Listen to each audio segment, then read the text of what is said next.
Welcome to Free Thoughts from Libertarianism.org and the Cato Institute. I'm Aaron Powell. I'm Trevor Burrus. And our guest today is Sheldon Richman. He's the keeper of the blog Free Association at sheldonrichman.com, senior fellow at the Center for a Stateless Society, and contributing editor at antiwar.com. He's also the author of 3 books, Separating School and State, Your Money or Your Life, and Tethered Citizens, and the forthcoming volume, The Constitution Revisited. So today we're going to be talking about a couple of posts that you had up at your Free Association blog on. One's called The Constitution Revisited. The other is called The Bill of Rights Revisited. And so maybe I'll start by just reading the opening of the Constitution Revisited post, and you can then expand on it a bit for us. So you say, I am mystified that so many libertarians still see the U.S. Constitution as a landmark achievement in the struggle for liberty. On principle alone, they should have become wary in time. A document that is adored at virtually every position in the political firmament should arouse suspicion among libertarians. Well, thank you. Nice to be here. Yes, I've been in the libertarian movement for quite a long time. I won't utter the number. It's a big number. And I am surprised that there is this reverence and adoration for not just the Constitution itself, but the Philadelphia Convention of 1787 and the what we call the Founding Fathers. They're treated sort of as demigods fairly uniformly. There is some exception made for Alexander Hamilton, which maybe we can mention later on. But there's this idea that this was a libertarian moment, that it was a major landmark in the long struggle for liberty. And I'll confess that I shared that earlier on. But as time went by, and I won't say that I was suddenly struck by lightning or had some Napoleon conversion on the road to, well, I guess I shouldn't say Damascus these days, should I? I didn't have this moment where I realized what was wrong with that view. It takes time, but I'm just surprised that after all these years, I still see a huge amount of libertarian sentimentalism about the Constitution, or what Rogers Hummel calls constitutional fetishism.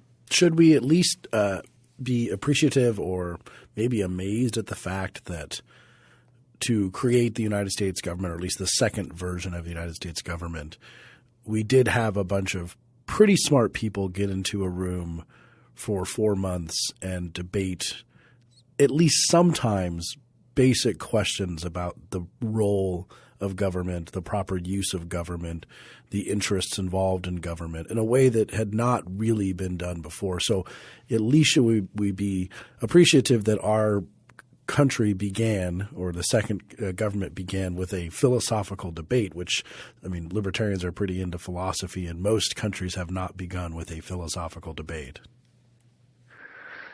Well, England underwent pretty explicit debate, maybe not at one place, in one hall, in one city, in 1 year or less than 1 year. But there was some pretty explicit discussion about the limitations on the monarchy and government in general. I don't know that the U.S. is unique. I don't think it was a really fair debate. I mean, that's part of what I'm trying to point out here.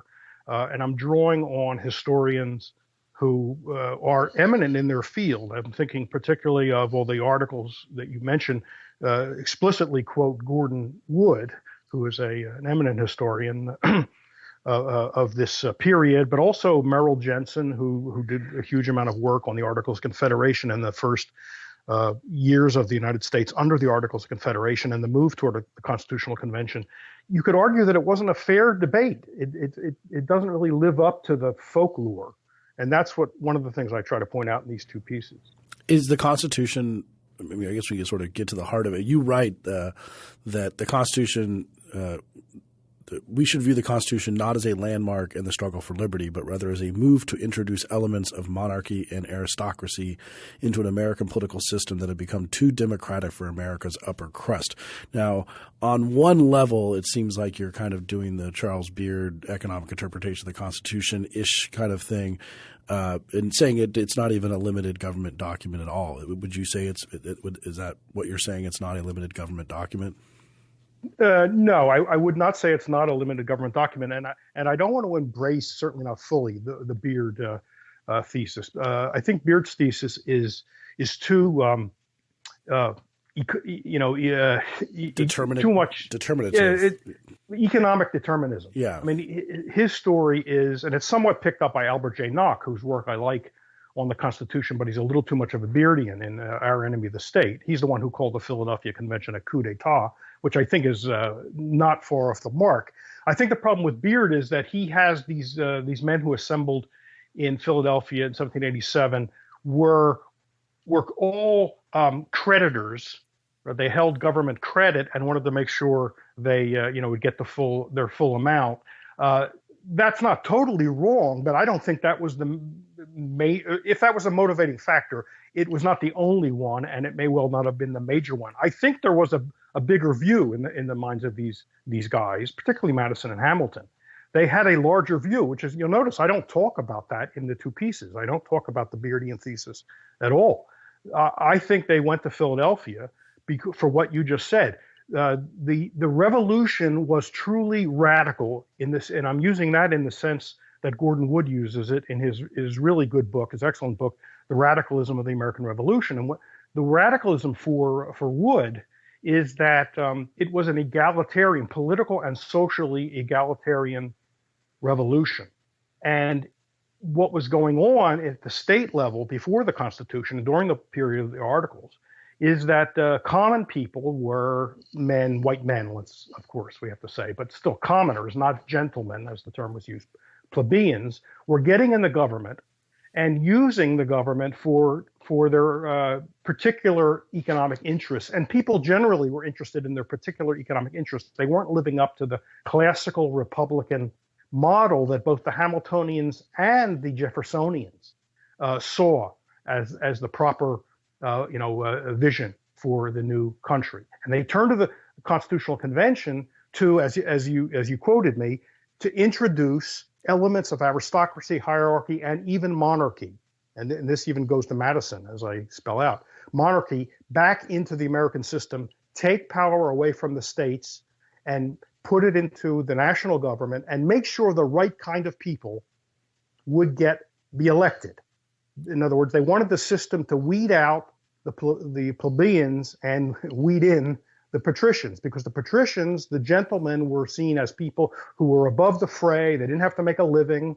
They weren't in the day-to-day, hubbub of the marketplace, and therefore they could mediate among the contending individual interests. That's what they saw. Now they believed in personal liberty. And as I say in the second piece, when I talk about the Bill of Rights, I'm not saying they wanted a dictatorship of arbitrary government as long as they were in charge. I don't think they did. I mean, they learned lessons from the British monarchy, as the monarchy, not in the theory of the monarchy, but as the monarchy was, operating day to day. They didn't want arbitrary government, but they didn't see the government that they were setting up in Philadelphia as the ultimate protector of liberty.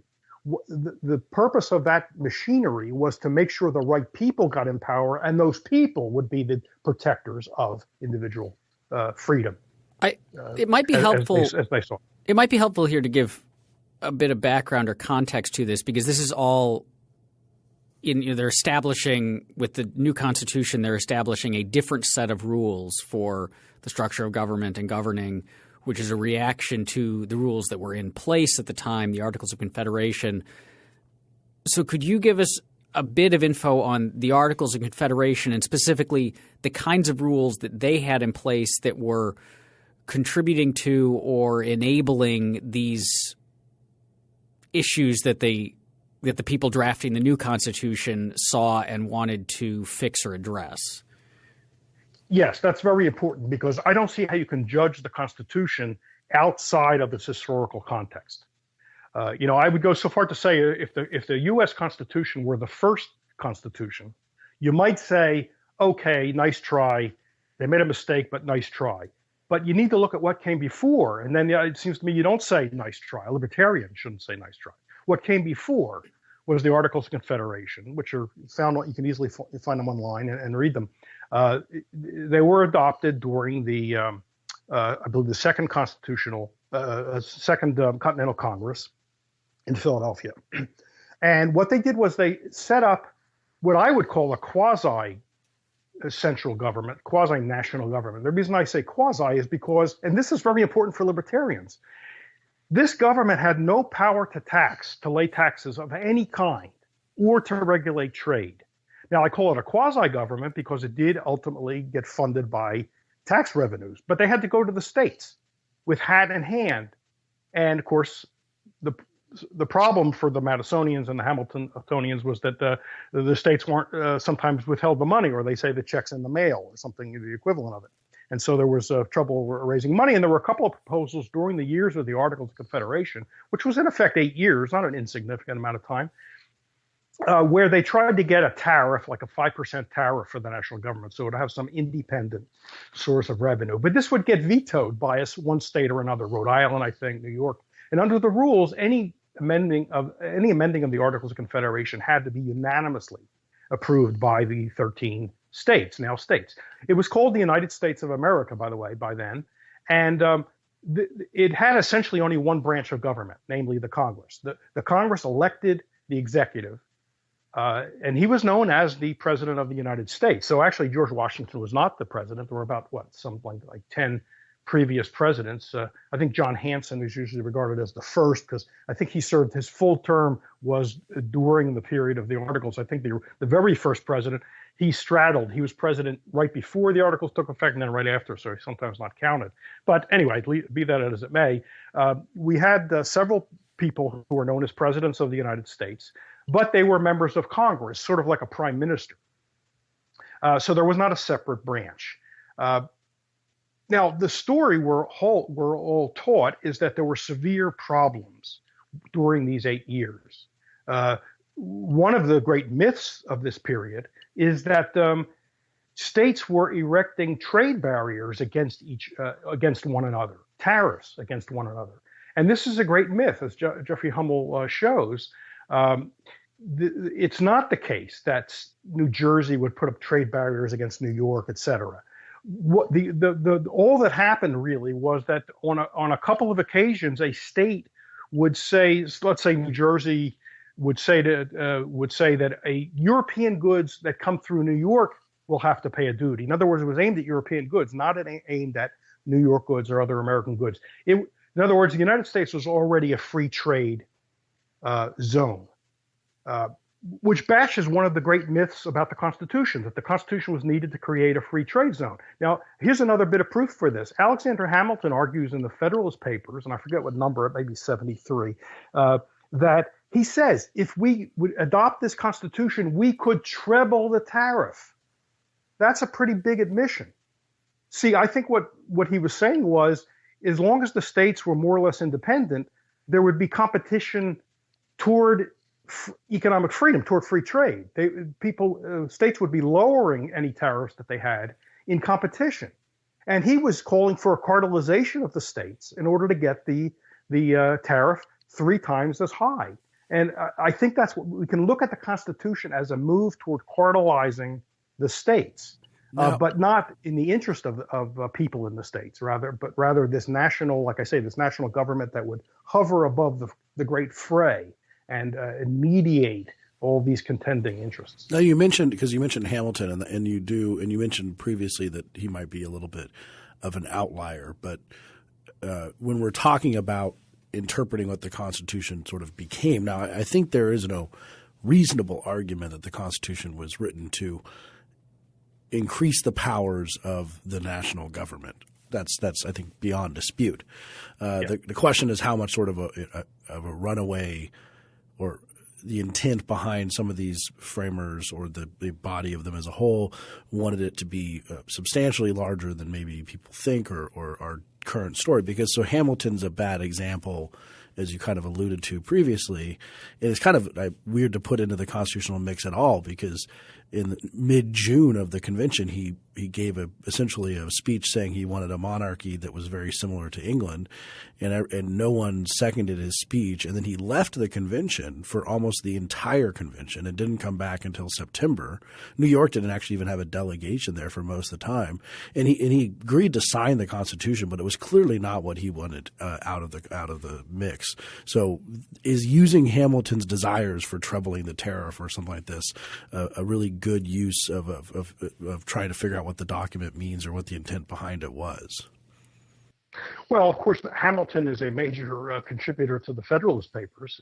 He and Madison, Jay only contributes a relative few. So he's a huge campaigner for the Constitution.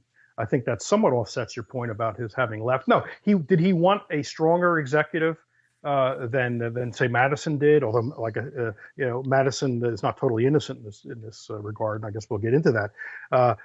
Sure, he's further out on the spectrum, if you want to call it to the right side of the spectrum, than Madison is. Madison is Jefferson has Madison's ear to a large extent, so Madison is sort of in between, and he's trying to find some balance, I think, between Jefferson and Hamilton. But it's his plan. The Virginia plan is his blueprint, and that's what they worked from when they got to Philadelphia. I should mention when they got to Philadelphia.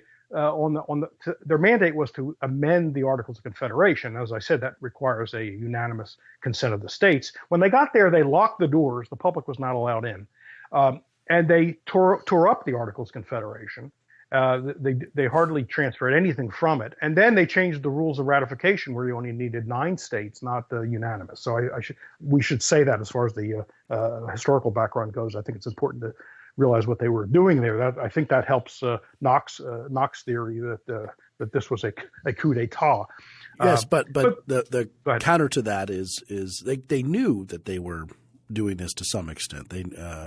You look at the mandate from the Continental Congress, which was issued in the fall of 1786 after the previous collapse of no one showed up at the convention to amend the articles in the early fall of 1786. So it does say for the purpose of amending the articles, but the way they tried to cure this defect of amending the articles was to create a ratification system that was going to be more populist, because the articles weren't ratified by the people in the way that the Constitution was.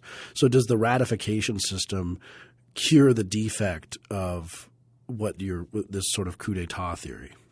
Well, maybe formally it might. However, looking back with public choice lenses, I think we can say that it wouldn't do that entirely. Pauline Maier, in her book Ratification, says there was some hanky-panky on the part of the Federalists. They tended to control the mail. They were more concentrated in the cities, the urban areas. They controlled newspapers.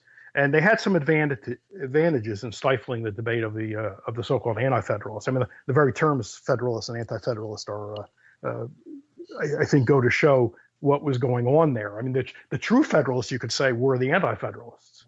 Can you unpack that a bit for us? Well, the Hamiltonians and the Madisonians, and I will combine them here because I think, given the Federalist Papers, I think we can combine them. They were proponents of what came out of Philadelphia. They call themselves Federalists. Federalism was a popular idea. One thing I wanted to mention, and I think helps shed light on this, one thing that Madison did not get that he wanted was a federal congressional veto over state laws.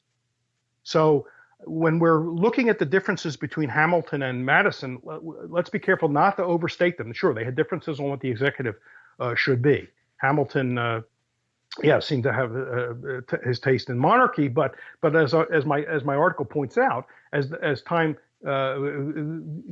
part of Madison's, and he says this privately to people, part of Madison's motive is to bring some monarchical elements back into the system because they felt they had thrown the baby out with the bathwater. So is that what the monarch in theory was supposed to be this impartial arbiter of interests, and even though it didn't work out that way in practice with the British king, he still hoped to have that element there. So that's part of his motive. So he's not as different from Hamilton as you may think. He's different, but let's not exaggerate it. Is that what we ended up getting, though, a bit with – it didn't work out to have Congress have a veto, but judicial review functions in a similar way? Well, I don't know how much he foresaw that. That didn't happen immediately, judicial review. There was debate over that. There was concern in the states on the part of the small d Democrats that the courts were beginning to be the mediator that originally the state legislatures were, and people didn't like that because judges weren't elected, state legislators were. So the radical Democrats didn't like that the judiciary was emerging as that. Hamilton, I suppose, Madison, I suppose would have preferred that, but I don't know how soon that takes effect once the Constitution has been ratified. We do get the supremacy clause, but which is a little bit of a concession that Madison gives that says that the Constitution and the laws and treaties of the passed thereunder shall be the supreme law of the land. But that only was when they had concurrent jurisdiction over matters with which is this big sort of preemption question in modern American law. But yes, it is true that Madison wanted to be able to veto state laws because, as you kind of pointed out previously, he thought that states were prone to craziness. The way he would describe it is something like a fervor of interests and faction taking over states in order to take, say, debt relief, print paper money to take, to alleviate debts and all these things. But isn't that's something that libertarians should be against? Within the state of, say, Massachusetts, or when we had Shays' Rebellion, but also all throughout New England, we did have a constant debtor-creditor struggle, and it was whoever was kind of controlling the legislature at different times is going to basically suck the other side dry in different ways. That's something we should be against too, correct? No, that's a good point. By the way, on Shays' Rebellion, just as an aside, I think that was more of a tax strike than a strike. Yes, against, but they were definitely debtors. Right, and when they were losing their farms because they couldn't pay the taxes. But leaving that aside, no, you make a very good point, and I say something. I only had a chance to say it in a sentence or two in this piece, The Constitution Revisited. I agree with you. I am not approving of the idea that the state legislature should be an auction house where you're able to go and get what you can't get in the marketplace, like relief from debt and things of that sort. But I'm equally opposed to what Madison and Hamilton wanted in place of that, which was their allegedly, and I stress this word allegedly, impartial ruling elite. I mean, Hamilton makes the argument that even where he was a working lawyer, so he was not well born, and he was not a gentleman, meaning he just could live a life of leisure. Yeah, he was illegitimate. He was an illegitimate kid. Yeah, he was a lawyer, so he had to make a living. And when he was arguing that we need people who are not stuck in the mud of the marketplace every day, and therefore having their interests skewed to their own particular circumstances, people would say, "Wait a second, you're a lawyer. You make your living at law." He says, "Oh no, that's different. The learned professions are not self-interested. We're like the gentleman. We can hover above the fray and be impartial." Now, the anti-federalists scoffed at this. They were early public choice types, and they said, no way is the ruling elite impartial. That's a joke. And they argued that against when the Bank of the United States was being debated, and Robert Morris was talking about how the wise men were impartial. They got the anti-federalists laughed at them, or the Jeffersonian types laughed at them. So I'm saying it's a false alternative. This hyper democracy where you can use the legislature to get what you can't get honestly in the marketplace. We don't like that, but we also don't like what the alternative being proposed by Madison and Hamilton, which was this elite, this patrician elite that is thought to be impartial. Well, the patrician elite thing that definitely occurred, those debates, and that was a big part of just theories of what representatives and people in the government were supposed to be. With the amount of leisure that was needed to study, Greek systems and Plato's Republic and things like this. But they did have a large debate where eventually they came down on whether or not to pay the members of the government. And they came down on the idea that they would pay the members of the government so it was not only the case that people with enough money in reserve would serve in the government. So they did try to actually counter that a little bit. And the other debate was whether or not the states or the federal government would pay them, and it ended up being the federal government because they didn't want them to be too dependent upon the states. Therefore, individual normal people, to some extent, could serve in the government without having a reserve of cash. Right, and look, the Jeffersonians didn't mind that regular people were getting into the government. They just wanted them to be more civic minded than they were. So you do have a divide over whether the common people should be in the government, be elected to the legislature. You have a division between the Madison Hamiltonians and the Madisonians and Hamiltonians on the one side and Jefferson on the other, but they still thought the people were not sufficiently civic-minded, or they weren't classical Republicans. One thing that Wood points out is that in their dying days, every founding father was upset with the country.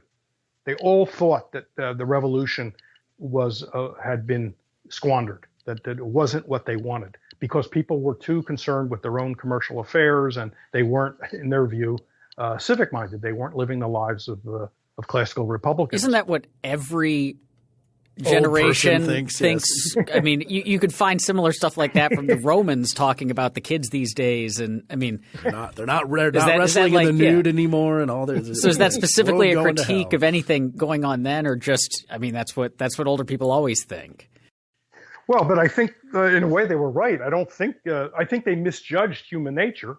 I mean, people are, and I don't say this as a criticism. People are interested in raising their families and improving their material condition. And what is this idea of the general welfare?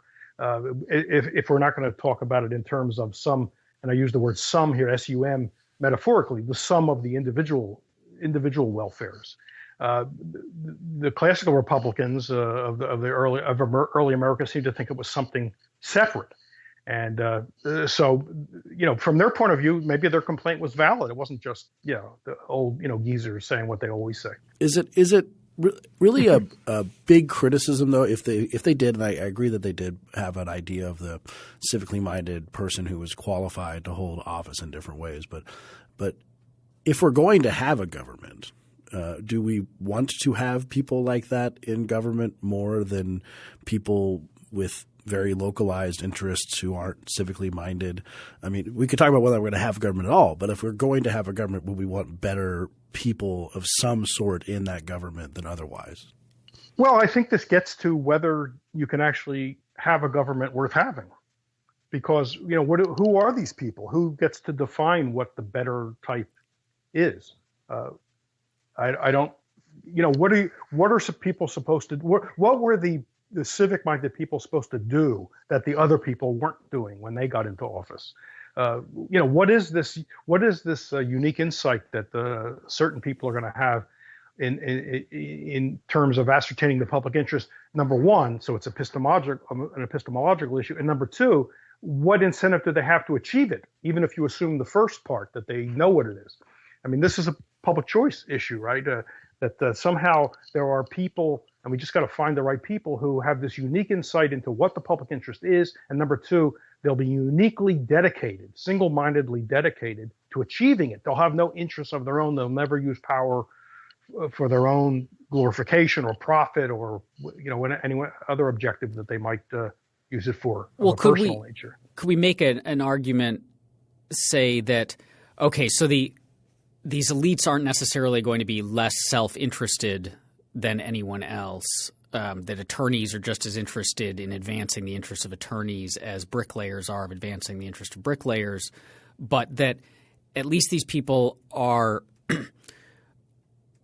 more educated, have more historical knowledge, say, or in a modern context, you could look at it in like Brian Kaplan's work on the myth of the rational voter, that if you might get better policies if everyone has a deep understanding of economics, at least, because their motives may still be the same, but they're going to at least have a better sense of like how policies might play out in the real world. So it might not be perfect, but it would be marginally better to have people with this body of governing and civic knowledge governing than populism. But I feel like we're venturing into the nirvana fallacy here. Because the question is, how do you do that? Maybe that sounds really good. Does that mean only PhDs in economics ought to be in Congress? But we know that's no guarantee. Gosh, Paul Krugman has a PhD in economics. So how do you actually put flesh on those bones? I don't see it. I mean, you can talk in really abstract terms about, if only people who understood economics were voting on these bills, we'd be better off. Okay, I can agree with that. Who really understood economics? Well, does that mean Austrian? Does that mean the Friedmanite? I mean, how do you do that? I wanted to go back to the Federalists and the Anti-Federalists because you talk about this in your piece a little bit. So the Anti-Federalists, which I completely agree, had many of them, there's a lot of Anti-Federalist papers, but many of them had very poignant things to say about the Constitution that ended up being correct. What were some of those things that the Anti-Federalists said about the Constitution? Yeah, and this is good because it takes us into the Bill of Rights, which I hope we will get some time to talk about a little bit, because one of their big complaints was there was no Bill of Rights. Now, this is very interesting. A Bill of Rights was not discussed at the Constitutional Convention, the Federal Convention, until the closing days, when George Mason, who would go on to become an anti-federalist, raised the issue, and every state voted down, I guess, a resolution to consider a Bill of Rights. Every state unanimously, their delegations vote in the convention now voted down a proposal that they had a Bill of Rights.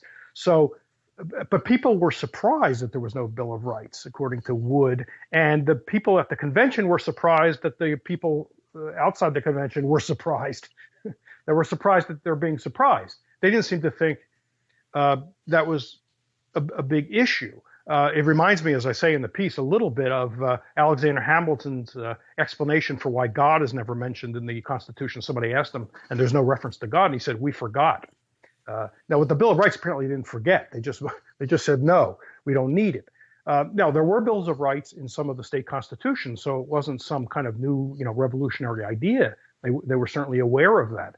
But their view was, well, the Constitution is a Bill of Rights in itself. Number one, it's a Bill of Rights against the state power, the state legislature's power. That's how Madison saw it. And Hamilton argued, well, why do you need a Bill of Rights if the federal government, national government can only do what it's expressly authorized to do and can do nothing else? Then that's a Bill of Rights, right? How can it regulate the press if there's no power for it to regulate the press? Now, I believe this was sophistry. I don't think Hamilton actually believed it, and it's certainly not true. There are unenumerated powers in the Constitution, and I don't care how many times Madison and his followers today say he set up a government of few and defined powers. That is nonsense, and I'll give you one knockdown proof, as I say in the piece. Eminent domain. There's no express power of eminent domain in the Constitution. How do we know the government had it? Because when they added the Fifth Amendment, there's the takings clause, which puts some limits on eminent domain, right? It says it's got to be for public use and there's got to be just compensation. We know how well that's held up. Go ask Mrs. Aquilo. But that point aside, obviously take away the Fifth Amendment, there's still the power of eminent domain. It didn't grant the power of eminent domain. It simply put some limits on an unstated presumed power. And if it had that power, it could certainly have other powers that are unenumerated. So this is nonsense that this was a power. This was a document of express enumerated powers. And in fact, when we get to the Bill of Rights, I guess I'm jumping ahead here. So lack of Bill of Rights was one thing. The Anti-Federalists, but that wasn't even their most significant complaint. They picked up on it because people in the ratifying conventions said, "Hey, why isn't there a Bill of Rights?" And they recommended. The conventions actually recommended a total of 200 amendments. Some of them were Bill of Rights, the kind of material you'd put into a Bill of Rights. But the Anti-Federalists had other, and I think far deeper, more serious complaints about the very structure of the government being set up. They thought the taxing power was wide open and comprehensive. And by the way, the Supreme Court later on agreed that it's an all-embracing power. all-encompassing power. In the later income tax cases, they say the government has the perfect power basically to tax anything. There was an exception on it. I think they can't tax exports, or states can't tax exports. There are a couple of exceptions. They complained about the Supremacy Clause. They complained about the General Welfare Clause. They complained about the Necessary and Proper Clause. They had many, many complaints. And they got bought off. They put all their eggs, unfortunately, not all their eggs, but when it came to arguing with the public, they put an awful lot of weight on the Bill of Rights. So eventually they said, okay, we'll add a Bill of Rights to shut you people up. That's what Madison had in mind, and what the other Federalists had in mind when they agreed to go along with adding a Bill of Rights. And the Bill of Rights did not address any of the deeper concerns of the Anti-Federalists. And this goes to my mystification about how I'm being mystified by libertarians. Libertarians who are committed to the Constitution have to act like the Anti-Federalists didn't even exist. They hardly ever talk about them. They were the most libertarian people of the day. Some of them certainly were close to being people we call libertarians. And yet, if you're committed to the Constitution, you have to pretend they don't even exist. And that I can't understand that. It's true to some extent, but the Anti-Federalists had a massive influence on the nature or course of government over the next 30 years from 1789 going forward. I mean, the Anti-Federalists had they punched above their weight going forward. And I agree with you, they deserve a lot more respect. I'm going to push back on your eminent domain point, though, because so there are implied powers, and there are you can call them unenumerated powers of the federal government, because the eminent domain clause says, nor shall private property be taken for public use without the payment of just compensation. So it implies that you can do that. But one way of looking at that is to look at that as a corollary of something like the post roads clause in Article 1, Section 3, which gives the federal government the power to make post roads, and also to do things necessary and proper to making post roads, which could include eminent domain. So it's actually not implied totally that some of the powers of the enumeration of the powers in the Constitution might include eminent domain as a thing. So when there is eminent domain as an implied power as a corollary to an enumerated power, then when they do it, they have to pay just compensation. So I'm not sure it's as much of a knockdown point as you make it, but you are correct that there are implied powers in the Constitution, and that the Anti-Federalists were very, very correct to say that the necessary and proper clause would be abused, to say the least. Yeah, like I said, they were early public choice thinkers, and I think they made a big mistake strategically in putting too much weight on the Bill of Rights, because once the Bill of Rights came out, then they looked at it and said, this is like whipped cream. It's air and some sugar to distract us, but it doesn't address our concerns. But by that point, it looked like they couldn't take yes for an answer, right? They said, Bill, we want a Bill of Rights. We want a Bill of Rights. Okay, here's a Bill of Rights. Oh, wait a second. That's no good. Here, we want these other things. They just blew the strategy. But as far as implied powers, I mean, another telling episode is when they're debating what would become the 10th Amendment. Okay, and constitutionalists love to put a lot of weight on the 10th Amendment. Well, some of them do. I don't. Okay, so basically it says powers not delegated to the national government, are reserved to the people and or the states. But there was a representative from South Carolina, Thomas Tudor Tucker, who made an amendment to the amendment. He said, I want to insert the word expressly. Powers not expressly delegated. Who stood up to speak against it? Madison. He knocks it down in the committee. He knocks it down in the committee as a whole in the Congress, and he argues there have to be powers by implication. That's his term. Any constitution must have powers by implication. Now, here's the irony of that. You may say, well, of course it does. He said otherwise you'd have this infinite list, and he's right about that. But I've always learned that Madison was the man who argued against implied powers. When I listen to libertarians type constitutionalists, they love to talk about there are no implied powers, and they'll cite Madison saying the powers are few and defined. But Madison is the father of the implied powers doctrine, and yet why don't libertarians know that? I think that Madison's view of implied powers is a little bit different. If you read some of his writings where you basically it can't be a great and independent power, it has to be incidental to the carrying out of something else. And the words necessary and proper come from old agency law. So if I went to you and I said, hey, Sheldon, I'm going to let you run my store for a while. You can do all things necessary and proper to running my store. That implies certain things that I don't have to state that you're allowed to do pursuant to running my store. But they can't be bigger than running my store. That's like it can't be a great and independent power. So this is one reason why I say saying that you can set up a single-payer healthcare system pursuant to the Commerce Clause is ridiculous because you wouldn't embed a single-payer healthcare system in the Commerce Clause. It's not incidental to running commerce.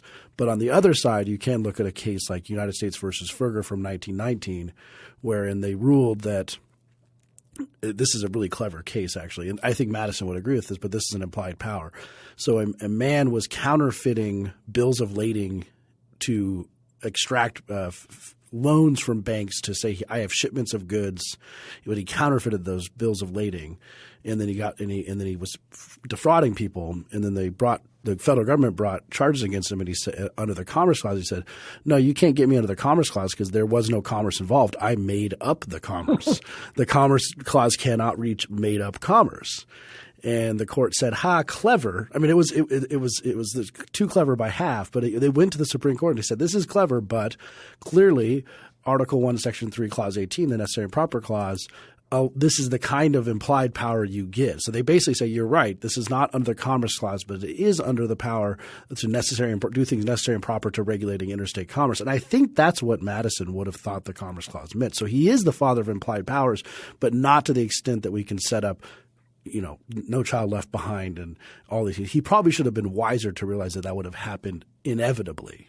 What I was going to say was in response to that is that Madison then at best is revealed as highly naive, which is not his reputation, and the Anti-Federalists on the other hand are revealed as highly sophisticated.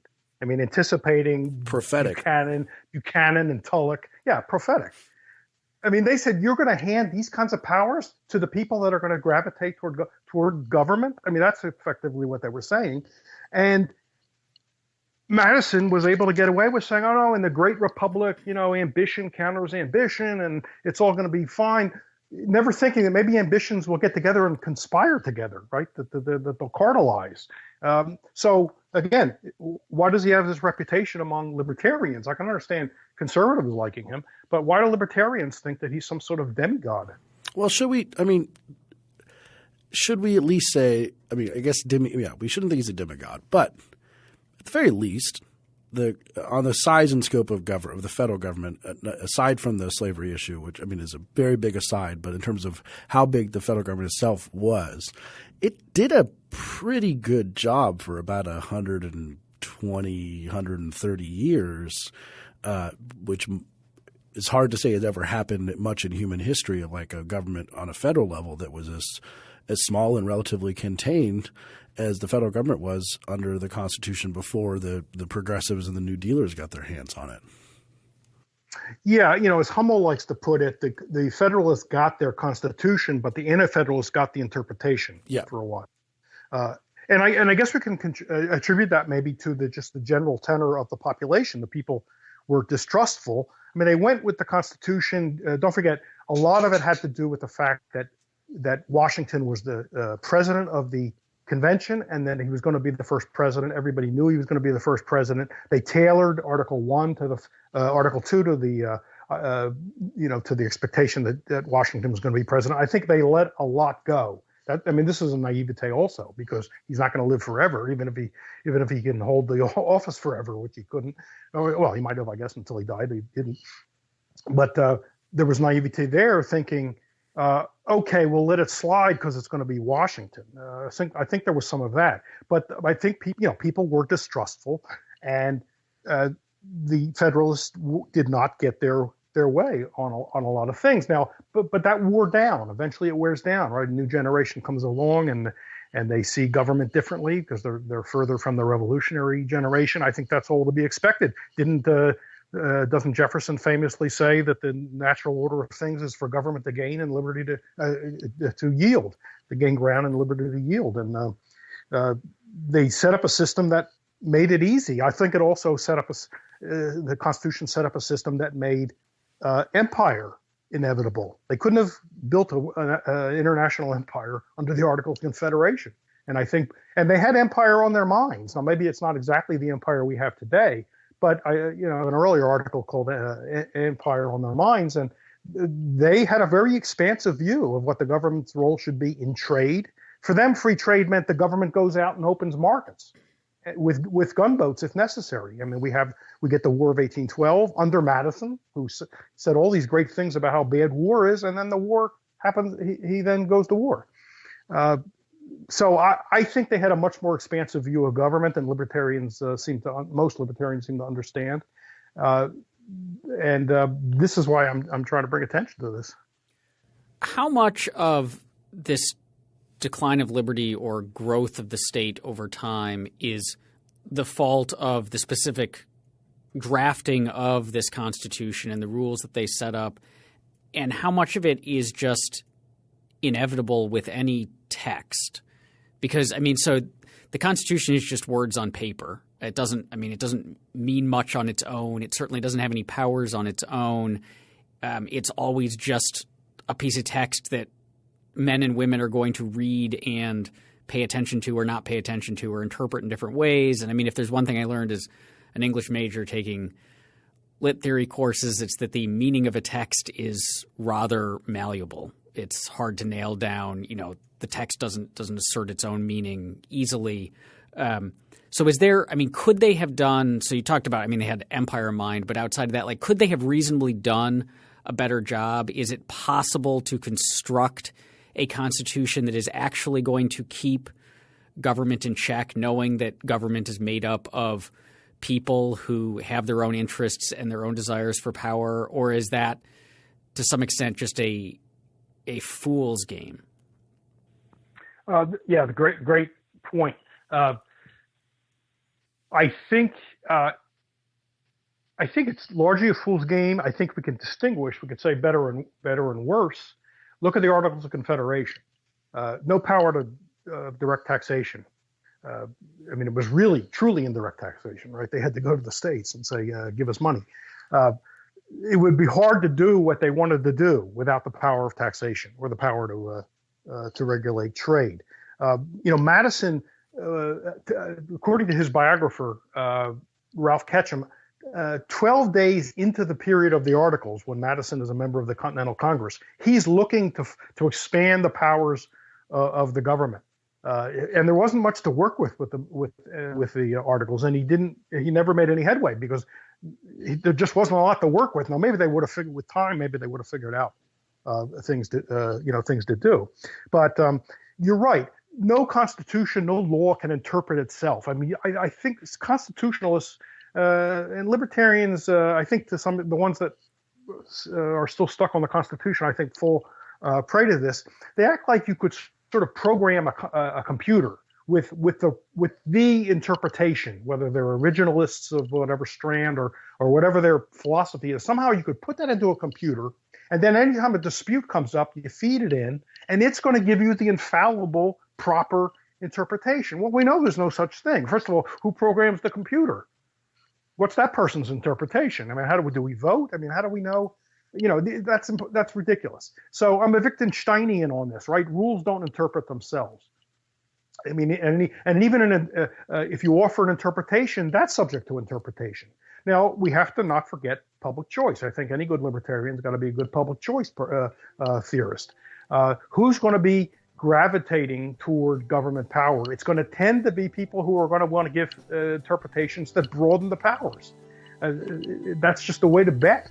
And so I think in the end it is a fool's game, and we shouldn't be surprised by what happens, and we shouldn't be surprised that even if we amended the Constitution today and put in only what we think are libertarian-sounding clauses, that 50 years from now, the libertarians then will, I think, be making the same kinds of complaints. Free Thoughts is produced by Evan Banks and Mark McDaniel. To learn more about libertarianism and the ideas that influence it, visit us on the web at www.libertarianism.org.